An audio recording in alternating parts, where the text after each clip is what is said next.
Je vais vous lire un petit texte que j'ai intitulé « La toile ». Vous allez voir de quoi il s'agit. Et je vais vous citer quelques noms. Certains seront très connus, d'autres moins. Mais sachez que c'est une liste non exhaustive d'hommes politiques, de dirigeants d'entreprises, de financiers qui ont tous un point commun, être passés par l'école des Young Global Leaders de Davos. Il y a 2 ans, j'avais eu une conversation par mail avec un ami à qui je parlais de Davos comme une entreprise contre laquelle il fallait se battre. Et lui me répondait « Davos n'est qu'une récréation de patrons et d'hommes politiques, c'est une récré. Le danger, c'est Rockefeller, celui qui avait déclaré dans les années 50 prémonitoirement « Nous gagnerons de l'argent avec leur maladie ». Les associations de grands banquiers et industriels comme la Tricontinental ou Bilderberg. Mais en réalité, Davos est la continuité et la quintessence, pour ne pas dire le bras armé des deux. Donc voici les noms. Bill Gates, promotion 1993, avec sa fondation Gates, au cœur du déploiement des vaccins à base d'ARNM, financeur de l'OMS, avec sa fondation et Gavi. Tony Fauci, ça vous dit quelque chose? Donc promotion 1993, NIAID américain. Manuel Barroso, promotion 1993, président de la Commission européenne de 2004 à 2014, ancien directeur de Goldman Sachs International, membre directeur de Bilderberg, PDG de l'Alliance Gavi. Barroso supervise maintenant les dépenses mondiales consacrées aux vaccins à l'ARNM pour Gates et l'OMS. Albert Bourla, c'est un nom qu'on connaît aussi, PDG de Pfizer, contributeur à l'agenda du World Economic Forum. Vasudhara, promotion 2021, vice-président de Pfizer. Stéphane Bancel, promotion 2009, PDG d'une nouvelle société créée en 2010, et il me semble que c'est par Fauci. Le nom de la société, c'est Moderna, ça vous dit quelque chose aussi. Des politiciens, en Angleterre, Tony Blair, Gordon Brown, devenu entre autres ambassadeur de l'OMS pour le financement de la santé. En France, le médiocre Macron, la marionnette Attal, la socialiste Najat Vallaud-Belkacem, je ne sais jamais bien prononcer son nom, elle.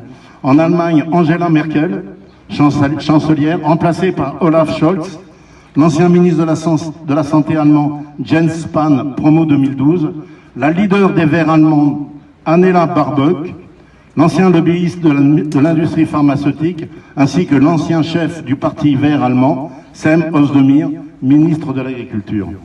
La liste est trop longue et serait trop fastidieuse à citer. Il y a 1500 noms, tous les pays, tous les gouvernements du monde sont infiltrés, comme Klaus Schwab s'en est réjoui il n'y a pas très longtemps. Mais, c'est assez curieux, aucun de ces individus ne fait référence à leur formation pour la grande réinitialisation, la 4e révolution industrielle de Klaus Schwab.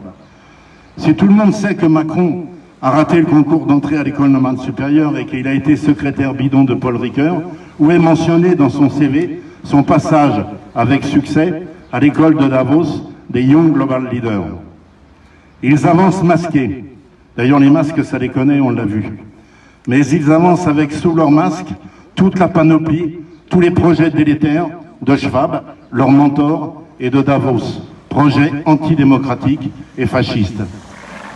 Ils n'ont même pas l'excuse de prétendre faire cela pour le bien de l'humanité. Leur projet est pour se servir eux-mêmes, comme ils ont reçu les dividendes de la pseudo-pandémie au travers des profits illégitimes et honteux de Big Pharma. Après cette formation des Young Global Leaders, leur plan de carrière est tout prêt. Ils n'auront même pas à traverser la rue pour trouver un emploi. Industriels, financiers, journalistes se mettront en 4 pour faire leur promotion. Témoigne l'ascension de Macron. À travers eux, tout sera fait pour imposer leurs projets au peuple du monde, au travers de gouvernements fantoches et relais. Regardez déjà comme ils contournent les États souverains de l'Europe, avec Madame van der Leyen, nommée sans aucun processus démocratique à la présidence du Conseil de l'Europe par ses amis Macron, on le connaît, et Merkel, on la connaît aussi. Cette Madame van der Leyen, qui est toute seule, achète par milliards des médicaments, le remdesivir, qui ne seront jamais utilisés, jugés inefficaces et dangereux par l'OMS même. Cette Madame van der Leyden, bourrée de conflits d'intérêts avec Pfizer, son mari y travaille, mais qui fera sans aucune gêne la promotion de ses produits et achètera pour des milliards d'euros de doses de vaccins de Pfizer. Cette Madame van der Leyden, retenez bien son nom, il faudra bien qu'elle rende des comptes un jour, qui à elle seule déclare la guerre à la Russie en achetant des armes avec l'argent de l'Europe et en les donnant à l'Ukraine. Quand le peuple français a-t-il donné son accord à cette décision? Mais leur erreur, la fausse pandémie, sans doute survenue d'un accident industriel, est venue trop tôt. Les injonctions ne fonctionnaient pas. Et surtout, toute leur mécanique, leur projet et les acteurs du projet délétère sont apparus au grand jour. La stratégie a été dévoilée, les noms des acteurs sont maintenant connus. Agissons. Parce que vous l'avez compris, ils ont d'autres projets en tête. Ils vont continuer à agir dans l'intérêt de cette oligarchie mondiale qui a su tisser des liens d'intérêt, d'amitié, si tant est qu'ils puissent avoir des amis, des liens de pouvoir, des liens financiers. Cette petite caste qui tente grossièrement de faire croire qu'ils agissent dans l'intérêt du peuple du monde entier, alors que c'est dans leur seul intérêt qu'ils agissent. Voilà ce qu'a révélé leur fausse pandémie. Les peuples du monde sont maintenant face à leurs responsabilités. Il faut démasquer tous ces banquiers financiers, industriels, politiques, journalistes, tous théoriciens de l'idéologie fasciste du World Economic Forum.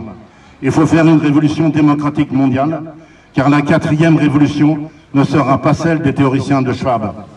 Et comme le peuple français a su le faire en 1789, il faut écrire nos cahiers de doléances et les chasser du pouvoir. C'est pour cela que notre lutte ne s'arrêtera pas aux leurs que sont la fin du pass sanitaire ou des vaccins ou des obligations vaccinales. Si nous sommes là encore aujourd'hui, c'est pour afficher notre opposition au projet à venir et de masques pour les enfants pour la rentrée et pour soutenir les soignants suspendus. C'est aussi parce que nous savons qu'ils n'ont pas abandonné leur projet et que demain, il faudra à nouveau les affronter, encore plus nombreux et plus déterminés.